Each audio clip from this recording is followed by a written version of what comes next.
Alrighty. Welcome back, folks, joining Little Oak Survival. I hope you're enjoying your day like I am.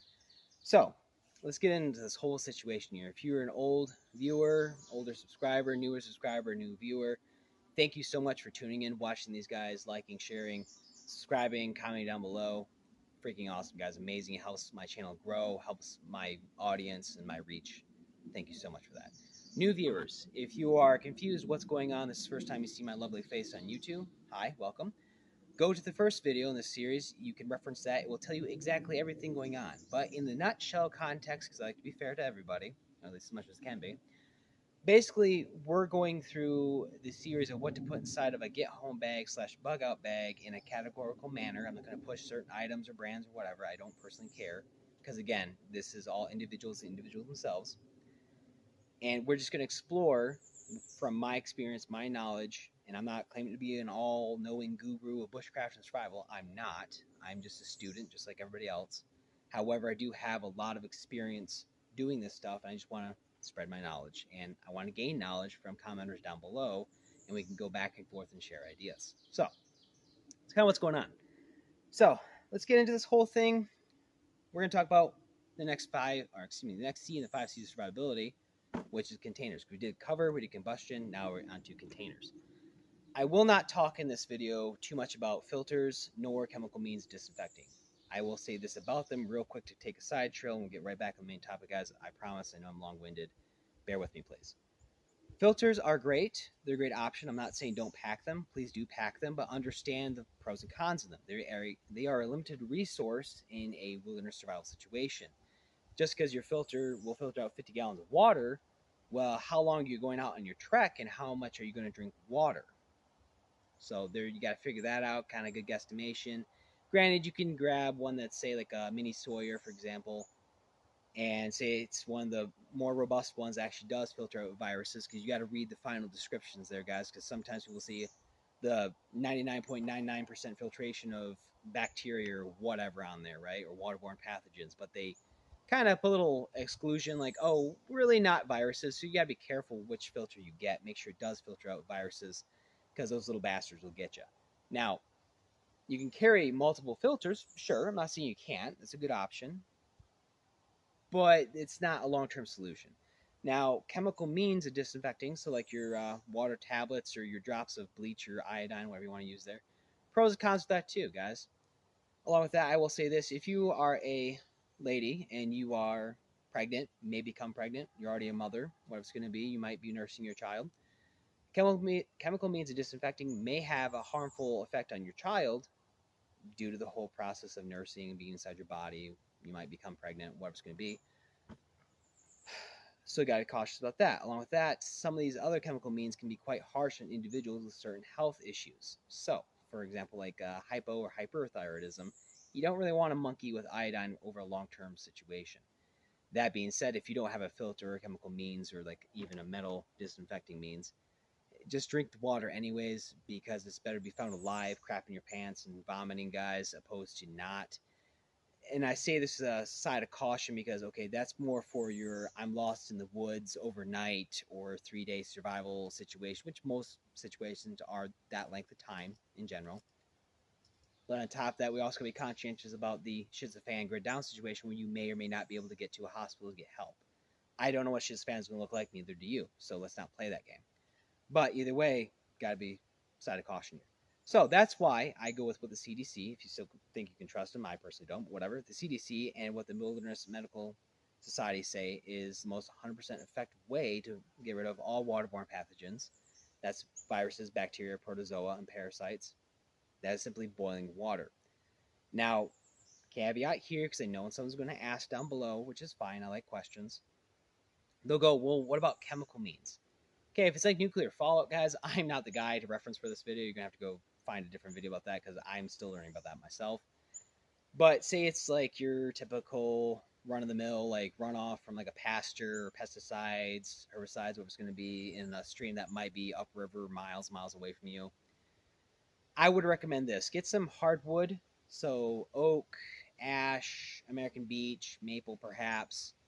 Get that stuff, burn it in a pile as much as you think you're gonna need Take that burnt wood, crush it up. Now you have charcoal, obviously, that's now powdered form. Take your bandana or a cleaner one, make a little tripod. Take your water from, say, your nesting cup or your canteen, whichever you want to do there, and just simply pour the water through in some form of pattern or swish it around, which is going to be through that, and you'll get this black liquid that is now disinfected water through boiling it. Plus, it will have a really high chance of removing all, I guess, toxins and heavy metals from your water. I'm not saying it's going to be 100%, but it will help. So, back to boiling though. Boiling will kill all waterborne pathogens 100% of the time, as long as you do it correctly. What do I mean by that? Well, if you're at, say, anywhere from 5,000 feet below to zero, right? So 0 feet of elevation to 5,000 feet of elevation, like the general population of the world, most people live within that spectrum. You're going to boil water simply for a minute, a rolling boil for a minute. Okay. A rolling boil, if you don't know what that is, think of hard boiled eggs. You're cooking some noodles, perhaps. Wherever it's going to be, guys, Google it, YouTube it, rolling boil, it'll show it. You got to understand what it is. Okay, cool. For a minute. I understand people are out there, well, you can pasteurize your water, you can do this, you can do that. Yes, you can, guys. But I'm just saying the most effective means of that, because did you pasteurize it long enough? Was it really a half hour? Were you just counting in your head? Do you have a watch? Do you not? Did you do the hand method or did you forget? Just boiling water, rolling boil is the clearest visual sign that yes, my water is now disinfected of all waterborne pathogens and safe to drink. So that's the point I'm trying to get across. So enough beating that dead horse with a stick. Let's talk about the containers themselves. I would recommend at least a capacity of 1 liter, okay, 32 fluid ounces, all one piece construction, no seams that are glued together, nothing's going on with it, all one piece construction. Stainless steel, guys. Titanium's lightweight, but it does warp in extreme heat, so you gotta be careful with that. Aluminum, I'm not gonna get into that, but stainless steel is the cheapest, most common, and the easiest. It can take abuse, guys. You can use it over and over again as long as you're careful with it and smart with it. So I'm not going to take my boiling hot water canteen here and just dunk it in ice water. That's going to crack your canteen. Let's be smart about this, guys. In that situation, I just let it air cool, because if it's cold enough to freeze water, it's probably 32 degrees Fahrenheit and below, so it's going to cool off relatively quick. Now, that being said, that's the canteen I would recommend carrying for everybody. I carry one myself. Also carry a nesting cup. Granted, this isn't a nesting cup per se, but I made it a nesting cup. And how I carry it is with this washcloth in the bottom here, because it helps reduce noise, so it's not all clankety clank while I'm walking through the woods. It's more quiet. I also have a 100% cotton rag in the bottom of this, guys, for the fact I can make char cloth with it. I can use it for a bandage. I can use it for washing my cup in my canteen, or just washing myself, where it's going to be, guys. There's a lot of uses for rags, obviously. Now, that being said, I'd also really recommend people carry 2 of these, so 2 liters, so a half gallon, and 2 nesting cups, because the combinations are kind of crazy. You can cook with this one, you can boil water in these two, you can hydrate with this one, and when this is cool off enough to touch and it's safe and the water's not going to burn you, you can fill this up, disinfect with water this one, pull this aside. You guys get the whole point. There's a lot of combinations of how you can disinfect water and how much water you can disinfect, right? So, that being said, guys, do what you want to do with that and do what with it what you will. So, what else are we going to talk about here real quick? Because I want to bore you guys and waste your time. Why metal containers? Well, it's quite simple. Honestly, like I said, we're going to disinfect water in this. We can make char cloth in these things. We can make medicine, so like herbal tea or tinctures, what it's going to be. We can do that in our canteens as well, and we can cook with them over and over and over again, guys. These are a long-term solution that, in general, are cheap, lightweight, and readily available. Multifunctional as well. So that's why I love metal canteens. That's why I love metal containers for camping, hiking, whatever I want to do outdoors. That's why I grab these things up. Now, containers for your containers, I guess you want to say, I'd recommend an H2O pouch, especially for your single wall canteen. You live in, say, the northern areas where you get really cold winters. Okay, this is an Orca Tactical. I'm not pushing this brand, guys, because it's kind of starting to fall apart. I don't know if you guys can see it on camera, but it's starting to fall apart. But this is after 3 years of heavy use in the woods. I mean, this got snagged up on I don't know how many branches and whatever else out here in the woods.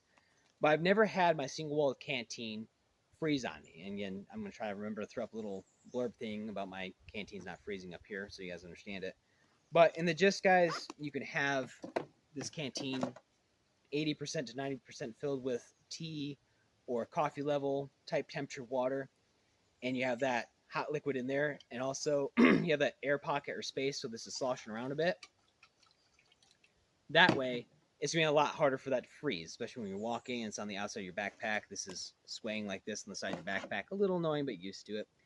Now, when you go to bed for camping, again, if you can get this to have warm water in it, awesome. Take a heating pad, or a hand warmer, put it inside your nesting cup, put your canteen on top of that, put inside your sleeve or your H2O pouch, what you want to say, and right there and then your canteen won't freeze. I've never had it freeze overnight, guys, even in 0 below weather. So there's that.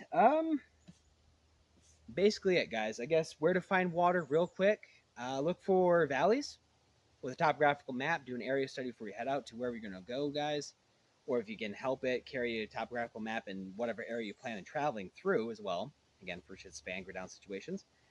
And lush vegetation. I don't really recommend following the bird thing. It can work out for you. Game trails, same thing.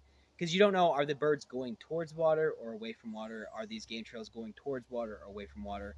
Not 100% sure.